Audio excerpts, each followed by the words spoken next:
Hello and welcome. So, whether you're watching live, when I hope you'll pop into the chat, or if you're watching this on a replay, I want to say welcome. My name is Julie Fei-Fan, and this is week 7. I can't believe we've made it that far of our book club about the book The Artist's Way. This is a 12-week program, and every week we're just talking about it and figuring out everybody's experience with it, which is a little bit different.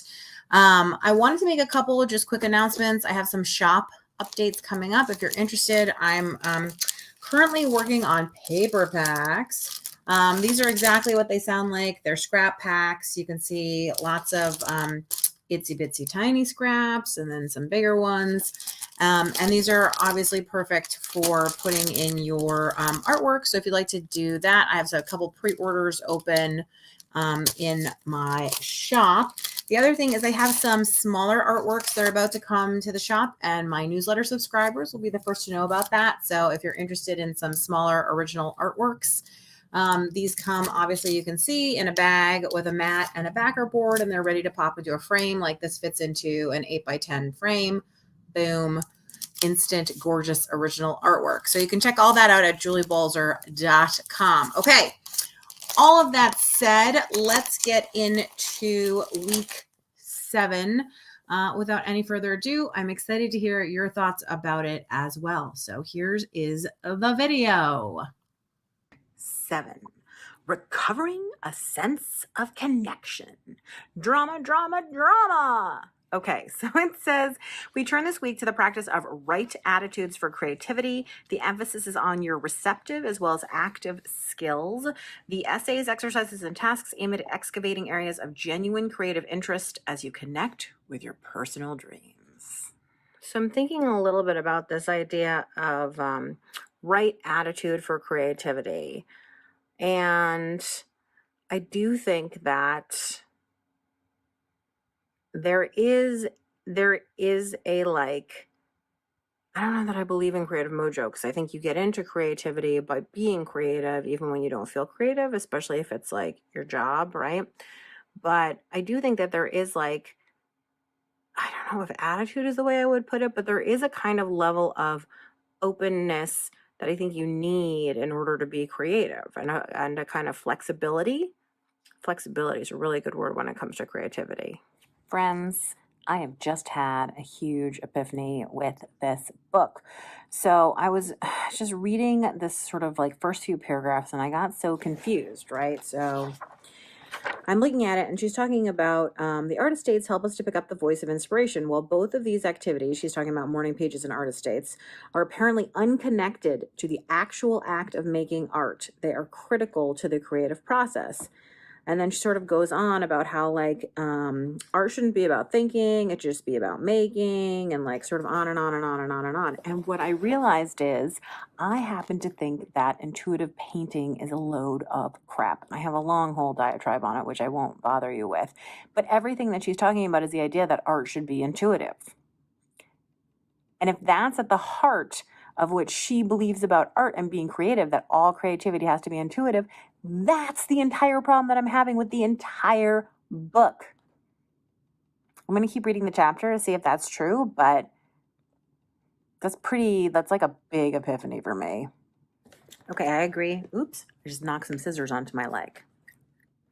Okay, I agree with this so much, which is, she says, perfectionism is a refusal to let yourself move ahead.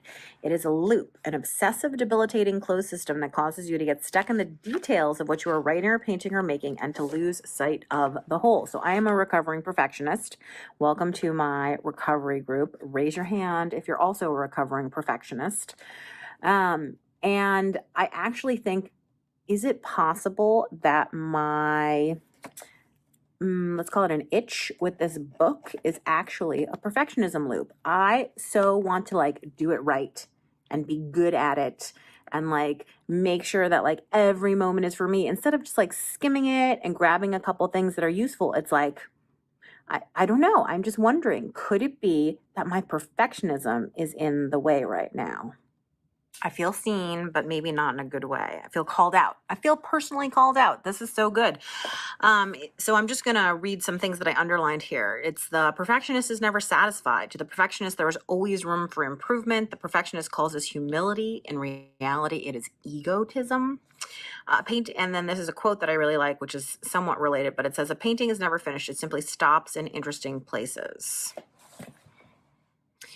I am so guilty of just like pushing and pushing and pushing and pushing and saying like, oh, I can always improve and I can always get better, and thinking that that's like a good thing. But maybe it's also okay just to let things end in an interesting place. So actually, side note, you know what this makes me think about is plastic surgery. Like they say that one of the things that happens with plastic surgery is like most of the people I see are completely gorgeous and beautiful in their own way, right? But they're obsessed about like a bump on their nose or whatever it is, a double chin, an eyelid, like who knows what it is, because they look at themselves over and over. And like you always say, like, how can people have 74 plastic surgeries on their face? And it's because they just don't, they are so obsessed with one little detail, one little wrinkle, one little mark that like they can't stop obsessing over it, right? Because they can't see the whole.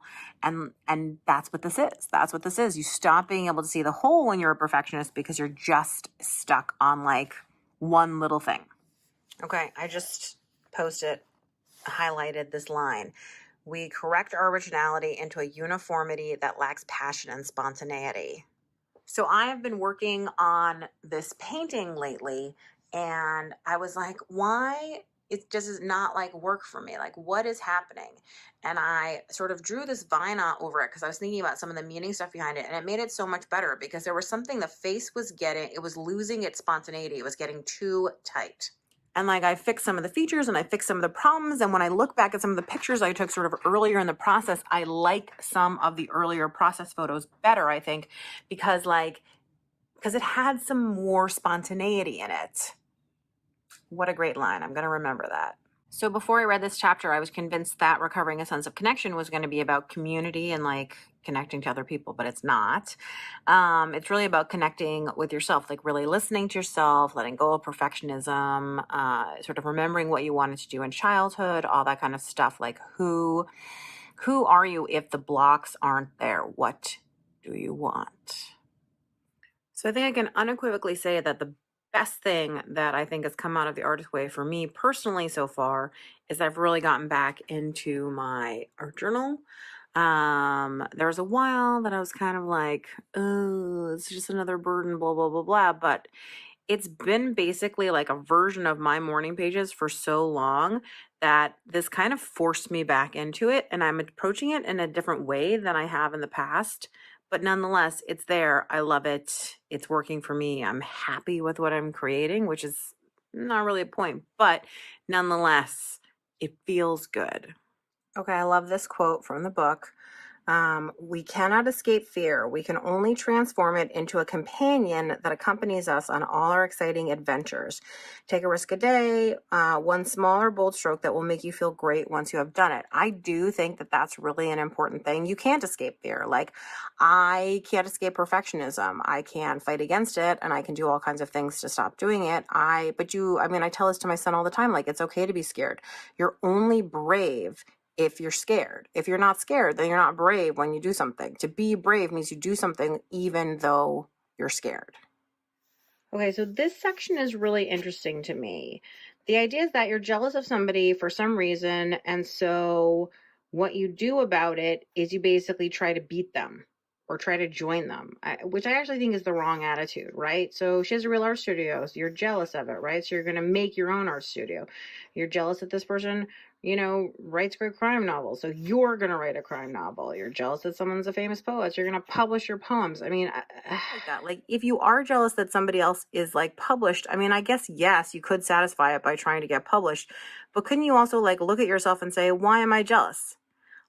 Am I jealous because that's something I want for myself? Am I jealous because I, feel like I'm inadequate? Am I just, and like deal with the feeling and like try to deal with like the root cause of what's happening. And instead of needing to like beat them or like have the same thing that they have, like actually think about, how can I learn to be happy for other people? Why is it so hard for people to be human? Okay, I have to say, I really like a couple of these things that are the tasks this week. And so wear your favorite item of clothing for no special occasion. So I don't know that I have a favorite item of clothing, maybe my nightgown, which doesn't need a special occasion. But like I don't know if you can see what I'm even wearing, but like it's nothing fancy, but like this is sort of one of the like nicer shirts that I have as opposed to I've been living in like a t-shirt and sweatpants for 3 years, you know? But there's a lot of stuff like that. That's like buy yourself one wonderful pair of socks, one wonderful pair of gloves, one wonderfully comforting, self-soothing something. Like, yeah, have nice sheets. Like, indulge yourself in like being comfortable. I like create one wonderful smell in your house with soup, incense, fir branches, candles, whatever. That's about creating like a nice environment. But I feel like a lot of the tasks this week are kind of about really indulging yourself and treating yourself nicely. And yes, yes. Okay, I want to share a couple of big picture thoughts. I wrote a list so that I wouldn't forget them. Okay, so basically, I have 3 questions and 3 pieces of advice for myself. So the 3 questions are: what is my creative process? What are my creative goals? And what inspires me? I think those are great questions for anybody to ask, and I think that's a lot about what this book is about, right? Over and over, they're basically asking, like, again, like, what do you want to be? What did you want to be? Sort of like what's in your way. And so this is kind of related, not exactly those, but close. Then the 3 pieces of advice to myself are actually basically using the morning pages and the artist state. And sort of from the morning pages frame of mind, it's that like I need to take time to brainstorm and I need to take time to experiment. And that's really, I think, what morning pages are about, right? They're about like brainstorming, thinking, going through stuff. And then the experimenting is like assuming you were a writer, the morning pages, maybe you would, play a little bit in writing somehow. But this is, thinking about more of art. And then inspired by the artist state, I'm really thinking the advice is it's okay to take breaks, right?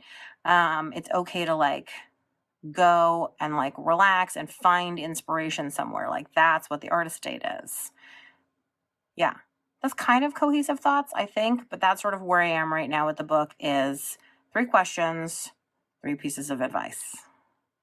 So let's wrap up week 7. How many days this week did you do your morning pages?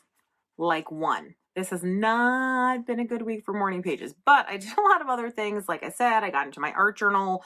I had a real deep think, which you obviously saw when I was talking about sort of like what it all means. I feel like I had a couple epiphanies, so I'm not going to sweat it. Have you allowed yourself to daydream a few creative risks? Are you coddling your artist child with childhood loves? I don't know. I mean, I feel like I take a lot of creative risks, but maybe I don't. Coddling your artist child with childhood loves? Probably not. Probably not is the answer. Or yes, I did my artist date this week. I went on a walking tour they have this thing in my town called yard art, and it's literally what it sounds like. People are encouraged to put art out in their yard, and these signs go up, and they have a big interactive map, and you can go around and see outdoor art, which is a really nice idea, right? So I happen to live in the neighborhood where the tour was taking place because I live quite close to the town center. And I thought it was going to be like the person who was running it was going to talk about all the art. It wasn't quite like that. So I actually had seen most of the art installations already because it's my neighborhood. But it was nice. We came to my house, saw my art. I got a chance to talk about my artwork, which was really nice. I got a chance to meet some people. My neighbor actually ended up going there. My son's like favorite neighbor. So I had a chat with her. It was a very nice afternoon. I'm not sure that I felt like artistically inspired afterwards. It was also a boiling hot day. But I enjoyed myself. So I find these 2 follow-up questions really interesting. It says, did you use your artist state to take any risks? So I guess I'm still trying to figure out the point of the artist date. A little bit, I feel like it's about like getting inspiration, but I don't understand the risk part there. Like, I mean, maybe they're talking about like going to breakfast by yourself as a risk, something that's scary to do. But I don't know. Did you experience any synchronicity this week? My neighbor showed up to at the walk. I guess that was synchronicity. Were there any other issues this week that you consider significant for your recovery? And again, I've already been through it. I feel like the epiphany about sort of perfectionism and my feelings about this book, the idea of intuitive painting, sort of a lot of this is that kind of intuitive stuff. Also, I think breaking the book down in some ways that for me are more useful, helpful, understandable to me into my 3 questions, 3 actions. I find that really helpful. So I would say, like, all of that stuff feels really good. This feels like a great week, even though I kind of didn't do what I was supposed to. Okay, so be sure to pop into the comments and let me know your reactions to this week. I'm not really sure what she means by the title for this week of the sense of community, because, or I guess as she says, recovering a sense of connection. I made it up as community because I think of connection as community. Because for me, it was actually more related to the previous week when she's talking about abundance and luxury, but I'm not sure. I don't know. Anyway, I'm just looking for opinions and thoughts. I always feel like the thing about this book club that really works is when you guys chime in. So let's see. Donna says, very wisely, may I add, I personally do not believe that perfection exists. When a person lets that go, you have a certain level of freedom, 100%. And I always say, like, that's why I am a recovering perfectionist, but I will always be in recovery for my whole life, but doing my best every day to let that go. And I actually think it made me start to think about how much aging, like the natural process of aging, is actually related to some of the things in here. Like, I think the older I get, the less I care what people think of me, the less I feel the need to be perfect, the less I feel the need to like follow rules. And I wonder, again, I think I've said this before, like if I read this book at 20, I think I would have had a different reaction than I do now in my 40s. Sherry says that she did her artist pages and really enjoyed them, even though writing is not her thing. I think that's great. And she says she really enjoyed this chapter, and it sounds like I did too. I think one of the things that's happening for me, which actually I guess was somewhat predicted in the beginning of this, is I'm just like, I'm less mad at the book. I don't need this to be like a guidebook where I just agree with everything. And it's more, I'm just trying to think of like what do I like? Focus on the positive, I guess, as they say, instead of focus on the negative. And instead of feeling like Julia Cameron sort of like mad at me, for lack of a better way of describing it, it's thinking, what can I gain from this thing that has worked for so many people? It reminds me a little bit of so my husband had to go to the dentist today, and he was grousing about the fact that he said that the dentist was going to, quote, yell at him. And I said, the dentist's not going to yell at you. And he said, yes, I haven't been flossing, like he's going to yell at me. I said, why would the dentist yell at you? He's going to make some joke like, hey, you ever heard of floss? You know, because and Steve was like, well, he's going to make me feel guilty. And I was like, that's such a funny thing, right? That you like go to your dentist and they make you feel guilty for not flossing, which obviously you should floss. But I was just thinking about how that's kind of like how I feel like if I'm not doing everything in this book, if I'm not absolutely doing the morning pages the way she said and getting something out of it, if I'm not like doing my artist date, you know what I mean? There's a sense of like guilt in somehow. And I realize that's entirely self-projected, but I think that's sort of wrapped up in a lot of why I've become more chill in week 7 with the book and less sort of hysterical about it, you know, in the front. And yeah, really simply, that is maturity, totally, and becoming more of who you are as you age. And don't they say that that's true? Like that, and it's been true in my life. Like every decade of my life, I feel like I'm happier. I'm happier with who I am. I'm happier with my life. I'm happier with all that stuff. I wish that I could go back in time and give the confidence that I have now to, you know, that girl who was. That people always say that, and it always feels trite, but it's always true. It's always so true. So I'm excited to see what happens. I feel less of a need to have my life like completely transformed by this book, but I will say this. I've been reflecting on this 12-week journey and like the question of, could I have sort of like read this at a go and gotten out of it what I have so far? The answer is probably no, because I wouldn't have done any of the exercises. I wouldn't have taken time to reflect. I think the second thing is, could I have done this without book club and gotten what I have out of it now? And the answer is no, because doing the vlogs and being forced to talk to you guys and to hear your opinions and to react to everything, like that has changed the experience of this book for me, because it made it more thoughtful. It made it deeper. It forced me to confront some ideas, you know? So I think what I'm doing, entering the last, how many weeks are left? 8, 9, 10, 11, 12. So, entering the last 5 weeks here, I think I'm really thinking about, what what do I want to get out of this, and kind of like putting a bow on it or a button around it. So we'll see. So week 8 coming up is recovering a sense of strength. So I'm curious what that's going to be. It says this week tackles another major creative block, time. Uh-oh. Time is the one thing that none of us ever have enough of, right? So I'm going to be real curious about how that one goes. But yeah, I'm just less angry, which I think is okay to say. When you learn that you are responsible for your happiness and your reactions, it's true. As they say, you can't control other people. You can only control your reaction to them. And knowing that can make you just a lot easier going, right? In everything in life. I think that's true. I think, by the way, based on my sort of 3 questions and 3 thoughts for myself model, I think I'm going to ditch this little book for a little while. And I'm going to go back to doing some morning pages, but I'm going to do exactly the opposite of what Julia Cameron says.